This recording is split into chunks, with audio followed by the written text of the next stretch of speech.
ప్రియులారా, ప్రార్థన చేసుకుందాం.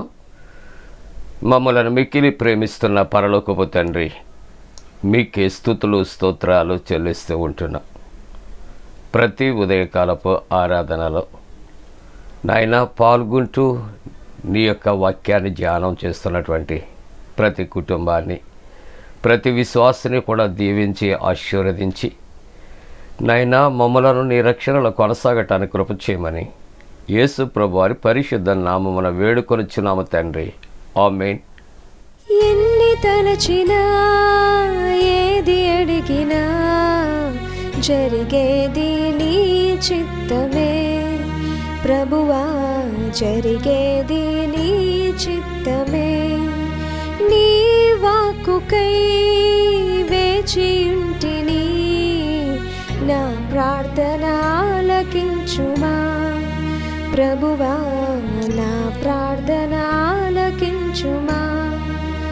నీ తోడు లేక, నీ ప్రేమ లేక ఇలలోన ఏ ప్రాణి నిలువలేదు. నీ తోడు లేక, నీ ప్రేమ లేక ఇలలోన ఏ ప్రాణి నిలువలేదు. అడవి పువ్వులే నీ ప్రేమ పొందగా, అడవి పువ్వులే నీ ప్రేమ పొందగా, నా ప్రార్థన ఆలకించుమా ప్రభువా, నా ప్రార్థన ఆలకించుమా. ఎన్ని తలచినా ఏది అడిగినా జరిగేది నీ చిత్తమే ప్రభువా, జరిగేది నీ చిత్తమే.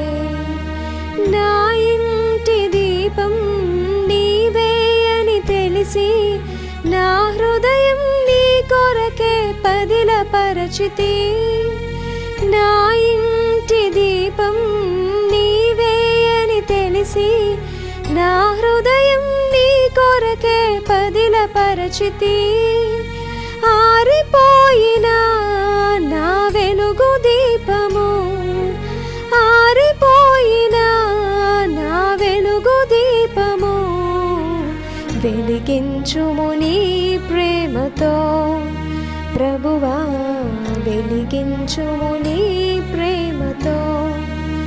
ఎన్ని తలచినా ఏది అడిగినా జరిగేది నీ చిత్తమే ప్రభువా, జరిగేది నీ చిత్తమే. ఆపదలో నన్ను వెన్నంటి ఉన్నా, నా కాపరి నీవై నన్నాదుకొంటివి. ఆపదలో నన్ను వెన్నంటి ఉన్నా, నా కాపరి నీవై నన్నాదుకొంటివి. లోకమంతయు నన్ను విడచిన, లోకమంతయు నన్ను విడచిన, నీ నుండి వేరు చేయవు ప్రభువా, నీ నుండి వేరు చేయవు. ఎన్ని తలచినా ఏది అడిగినా జరిగేది నీ చిత్తమే ప్రభువా, జరిగేది నీ చిత్తమే. ప్రియులారా, ప్రభు పేరట శుభాలు. జన్మదినాలు, వివాహ దినాలు జరుపుకుంటున్న కుటుంబాలకు యేసుక్రీస్తు ప్రభు పరిశుద్ధ నామమున పండు friends and sisters YouTube channel ద్వారా శుభాలు మీకు అందజేస్తా ఉన్నా. మీ కొరకు ప్రార్థన చేస్తా ఉన్నా. దేవుడు తోడుగా ఉండునుగాక. మంచిదండి. ఎండలు చాలా తీవ్రంగా ఉన్నాయి, చాలా భయంకరంగా ఉన్నాయి. మరి చల్లటి వాతావరణం కొరకు కలిసి ప్రార్థన చేద్దాం. దయచేసి మంచి వాతావరణం కొరకు ప్రభు సన్నిధిలో కలిసి ప్రార్థన చేద్దాం. ఈ ప్రాతకాల ఆరాధన కొరకు ఏర్పాటు చేయబడిన పరిశుద్ధ లేఖనాన్ని కలిసి చదువుకుందాం. అందరము కూడా పరిశుద్ధ గ్రంథాలు తెరచి యెషయా గ్రంథము 6వ అధ్యాయం మొదటి వచనాన్ని మనం చదువుకుందాం. 6వ అధ్యాయం యెషయా గ్రంథం మొదటి వచనాన్ని చదువుకుందాం. రాజైన ఉజ్జియా మృతి నొందిన సంవత్సరమున అత్యున్నతమైన సింహాసనమందు ప్రభు ఆసీనుడయ్యుంటుండగా నేను చూచితిని. ఆయన చొక్కాయి అంచులు దేవాలయమును నిండుకొనెను. ప్రియులారా, యెషయాకు కలిగినటువంటి దర్శనాన్ని ఈవేళ ఉపోద్ఘాతం మాత్రమే మనం ధ్యానం చేస్తూ ఉన్నాం. యెషయాకు ప్రవక్తకు ఎప్పుడూ ఈ దర్శనము కలిగింది. ఈ దర్శనము కొరకు ప్రార్థనాపూర్వకంగా ఆలోచన చేస్తే ఈ దర్శనానికి ముందుగా దేవుని వాక్యం అంటుంది, రాజు అయినటువంటి ఉజ్జియా మృతి నొందినటువంటి సంవత్సరం. కాబట్టి ఉజ్జియా కొరకు, తన రాజ్యము కొరకు కొంత ఈ భాగంలో తెలుసుకోవలసినటువంటి అవసరత ఉంది. ప్రియులారు, దైవ దర్శనం ప్రవక్త యెషయా ఎప్పుడు పొందుకున్నాడు అంటే రాజు అయిన ఉజ్జియా మృతి నొందినటువంటి సంవత్సరం. అక్కడ ఏ విధంగా ఆ దర్శనంలో తాను చూడటం ప్రారంభించాడు అంటే అత్యున్నతమైన సింహాసనం మీద ఆయన ప్రభు ఆసీనుడయ్యుండుట తను ఏమంటున్నాడంటే నేను చూచితిని. ఎంత గొప్ప భాగ్యం. రెండవది, ఆయన చొక్కాయి అంచులు దేవాలయము నిండుకొనెను. ఈ దర్శనములో అత్యున్నత సింహాసనం మీద ఆయన ఆసీనుడు. ఆయన చొక్కాయి అంచులు దేవాలయము నిండుకొనుట. ఇక రాజు అయినటువంటి ఉజ్జియా కొరకు ఈ భాగంలో కొద్ది సమయం మనం ధ్యానం చేయాలి.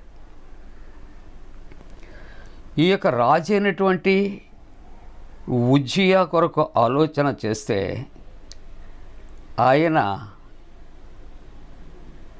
మరి మరణించినటువంటి సంవత్సరం ఈ యొక్క సంఘటన జరిగింది అనే మాట జ్ఞాపకం చేస్తూ ఉన్నది. ఉజ్జియాను అజర్యా అని కూడా పిలుస్తారు అని చెప్పబడుతుంది. అయితే యూదా దక్షిణ ప్రాంతాన్ని ఎంతో దీర్ఘకాలం ఉజ్జియా రాజు తాను పరిపాలించాడు. అతడు రాజు అయినప్పుడట తన వయస్సు 16 సంవత్సరాలు. చాలా టీనేజర్గా ఉన్నాడు. 16 సంవత్సరాల వయసులో రాజుగా పరిపాలన ప్రారంభించాడు. యెరూషలేములో అతడు 52 సంవత్సరాలు తాను పరిపాలన చేశాడు అని చరిత్ర చెప్పబడుతూ ఉన్నది. ఆనాటి రాజుల యొక్క చరిత్ర అతడు దేవుని దృష్టిలో అంతా మంచే చేశాడు. అయితే మానవ జీవితంలో కానీ, రాజరికాల్లో కానీ, విశ్వాస జీవితంలో కానీ మధ్యన బట్ అనే మాట, కానీ అనే మాట ఒక్కొక్కసారి తప్పనిసరిగా వాడబడుతూ ఉన్నది. అతడు మంచిగా జీవించాడు, మంచిగా పరిపాలించాడు, కానీ అతని యొక్క జీవితం ఎటువంటిది అని ఆలోచన చేస్తే అతడట మరి ఎంతో గర్వము నిండినటువంటి మనిషిగా జీవించాడు అని చెబుతారు. కానీ అనే మాట తనకు పూర్వం ఉన్నటువంటి రికార్డ్ అంతా కూడా అది పాడు చేసింది. అతడు ఎంత మంచిగా ఏలినా తన యొక్క జీవితంలో గర్వము అనేది పడచూపింది. అందుకనే కానీ బట్ అనే మాటకు పెద్దలు చెప్తారు, but is a bit of poison in a cup of milk. But అనే ఈ చిన్న అక్షరం అట ఎంత ప్రమాదం అంటే, చక్కటి ఒక కప్పు పాలలో ఒక విషపు చుక్క వంటిది అంటారు పెద్దలు. కనుక 52 సంవత్సరాలు పాలించాడు, ఎంతో వృద్ధి చేశాడు. కానీ 2వ దినవృత్తాంతాల గ్రంథం 16వ అధ్యాయం 19వ వచనం వరకు కూడా మనం చదువుకుంటూ ఉన్నప్పుడు, 16 నుంచి 19 వరకు మనం చదువుకుంటూ ఉన్నప్పుడు, అతడు గర్వముతో నిండిన వాడే, అతడు ధూపం వేయటానికట దేవుని పరిశుద్ధ మందిరంలోనికి అడుగుపెట్టాడు. ప్రియమైన దేవుని యొక్క బిడ్డలారా, ధూపదీప నైవేద్యాలు ఎవరు చేయాలి అంటే యాజకుడు చేయాలి. కానీ ఎవరు చేస్తానికి ఇక్కడ మందిరంలోనికి అడుగుపెట్టారు అంటే ఉజ్జియా తను అడుగుపెట్టాడు. కాబట్టి ఇక్కడ యాజకుడు చేయవలసిన పని రాజైన ఉజ్జియా చేశాడు గనక అతనికి వచ్చినటువంటి శాపము ఏమిటి అనే ఆలోచన చేస్తే, దేవుడట కుష్టి వ్యాధితో ముత్తాడట. కాబట్టి క్రీస్తు పూర్వం 739 సంవత్సరంలో అతడు మరణించాడు అని చరిత్రలో రాయబడుతున్నారు. మానవుని యొక్క జీవితం దేవునకు లోబడిన కాలమంతటిలో కూడా సజావుగా సాగిపోతుంది, ఆశీర్వాదకరంగా సాగిపోతుంది, అభివృద్ధిదాయకంగా సాగిపోతుంది, ప్రోత్సాహకరంగా ఉంటుంది. కానీ మధ్యలో అపవాది మనకి ఇచ్చినటువంటి చెడు తలంపులను బట్టి దేవునికి వ్యతిరేకమైన కార్యకలాపాలు మనం చేస్తే, ఒక మాట మన బ్లంట్గా మాట్లాడితే దేవుడు అట్టి వారిని మొత్తుతాడు. కాబట్టి ఎంత 52 సంవత్సరాలు పరిపాలన చేశారు, ఎంత అభివృద్ధి చేసినా అతనిలో పొడసూపినటువంటి గర్వము, యాజకుడు చేయవలసినటువంటి పని ఒక రాజుగా తాను చేశాడు, అది అతనికి తగదు. కాబట్టి దేవుని యొక్క ఉగ్రతకు గురి కాబట్టి అతడు కుష్టి వ్యాధితో అతడు దైవశాపాన్ని తాను పొందుకున్నాడు. కాబట్టి ప్రియమైనటువంటి దేవుని బిడ్డలారా, అటువంటి రాజు అయిన ఉజ్జియా 52 సంవత్సరాలు పరిపాలించి ఆయన మృతి నొందిన సంవత్సరమున ప్రవక్త యెషయా ఒక దర్శనాన్ని చూస్తూ ఉంటున్నాడు. ఆ దర్శనములో అత్యున్నతమైన సింహాసనమందు ప్రభు ఆసీనుడయ్యుండుట ఆయన కళ్ళారా చూచాడు. ఆయన చొక్కాయి అంచులు దేవాలయమును నిండుకొనెను.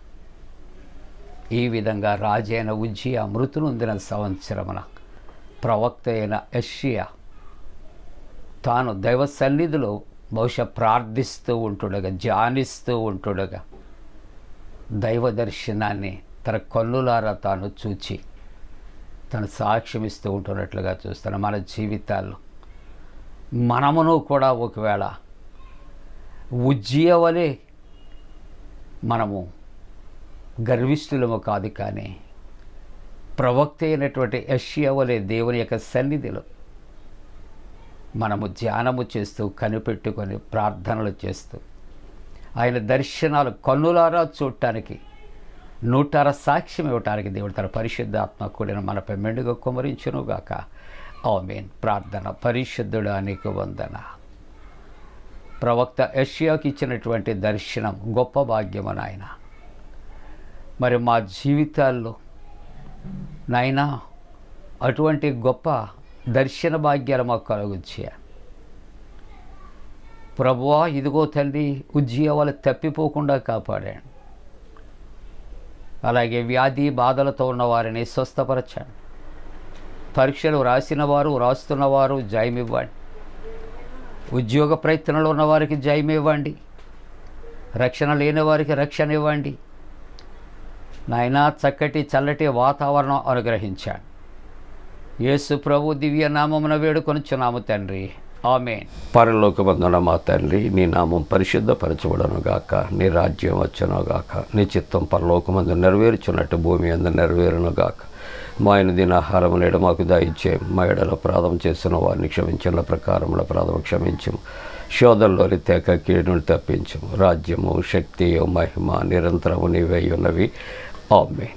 మన పరమ తండ్రి అయిన దేవుని యొక్క ప్రేమయు, ప్రభువైన యేసుక్రీస్తు ప్రభు కృపయు, పరిశుద్ధాత్మ యొక్క అన్యోన్య సహవాసము ఆరాధిస్తున్న ప్రతి కుటుంబానికి, విశ్వాసికి తోడుగుడు సంరక్షించి కాపాడునుగాక. ఆమేన్.